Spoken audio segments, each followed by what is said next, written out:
ആദ്യ മത്സരത്തിലെ സമനിലയ്ക്ക് ശേഷം നമുക്ക് ബ്രസീൽ ടീമിനെ നോക്കാം. രണ്ടാം മത്സരത്തിന് ഇറങ്ങുമ്പോൾ വലിയ മാറ്റം ഉണ്ടാകുമെന്ന് അവരുടെ പരിശീലകൻ അഞ്ചലോട്ടി വ്യക്തമാക്കിയിട്ടുണ്ട്. ഈ രണ്ടാമത്തെ മത്സരത്തിൽ എങ്ങനെയായിരിക്കും ബ്രസീൽ ഇറങ്ങുക, അവരുടെ ഫോർമേഷൻ എന്തായിരിക്കുമെന്ന് വളരെ പെട്ടെന്ന് നമുക്ക് നോക്കി വരാം. ഫോർമേഷൻ 4-2-3-1 എന്ന ഫോർമേഷനിൽ ബ്രസീൽ ഇത്തവണയും ഇറങ്ങും എന്നാണ് പ്രതീക്ഷിക്കുന്നത്. ഗോൾ കീപ്പറായി ആലിസൺ ബെക്കർ ഉണ്ട്. അതിനുശേഷം പ്രതിരോധ നിരയിലേക്ക് വരികയാണെങ്കിൽ 4 പേർ ഡാനിയാലോ സ്റ്റാർട്ടിംഗ് 11-ൽ തിരിച്ചെത്തിയേക്കും എന്നതാണ് ഏറ്റവും ഒടുവിൽ പുറത്തുവരുന്ന റിപ്പോർട്ടുകൾ. മാർക്കിഞ്ഞോ ഉണ്ട്, ഗബ്രിയേൽ ഉണ്ട്, സാന്റോസ് ഉണ്ട്. ഇതാണ് പ്രതിരോധ നില. ചില വീഴ്ചകൾ പ്രതിരോധ നിരയ്ക്ക് ആദ്യ മത്സരത്തിൽ ഉണ്ടായിരുന്നു. അതുകൊണ്ട് തന്നെയാണ് ഈ മാറ്റത്തിലേക്ക് പരിശീലകൻ പോകുന്നത്.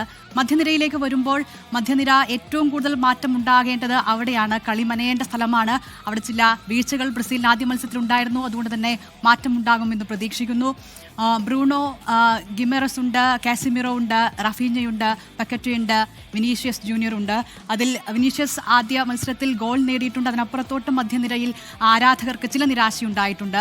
മുന്നേറ്റത്തിലേക്ക് വരുമ്പോൾ അവിടെയും മാറ്റം പ്രതീക്ഷിക്കുന്നത്. മാത്യൂസ് കുഞ്ഞ മുന്നേറ്റ നിരയിലേക്ക് വരും എന്നാണ് പ്രതീക്ഷിക്കുന്നത്.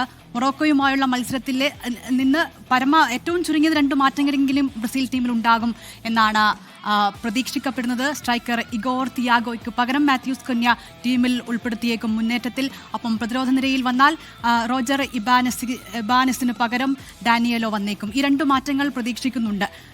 4-2-3-1 എന്ന ഫോർമേഷനിൽ തന്നെയാണ് മൊറോക്കോയ്ക്കെതിരെ ബ്രസീൽ മത്സരം തുടങ്ങിയത്. അത് പിന്നീട് 4-4-2 മാറ്റുകയും ചെയ്തിട്ടുണ്ട്. എന്തായാലും കാർലോ ആഞ്ചലോട്ടി എന്ത് മാറ്റങ്ങൾ വരുത്തും തന്ത്രത്തിൽ എന്നത് വളരെ പ്രധാനപ്പെട്ടതാണ്. ഈ മത്സരം ബ്രസീലിന് വളരെ നിർണായകമാണ്. കാരണം ആദ്യ മത്സരം സമനിലയിൽ അവസാനിച്ചിട്ടുണ്ട്. ജയിച്ചില്ല എങ്കിൽ ബ്രസീലിന്റെ നില, ഈ ലോകകപ്പിലെ നില തന്നെ പരുങ്ങലിലാകുന്ന സാഹചര്യമാണ്.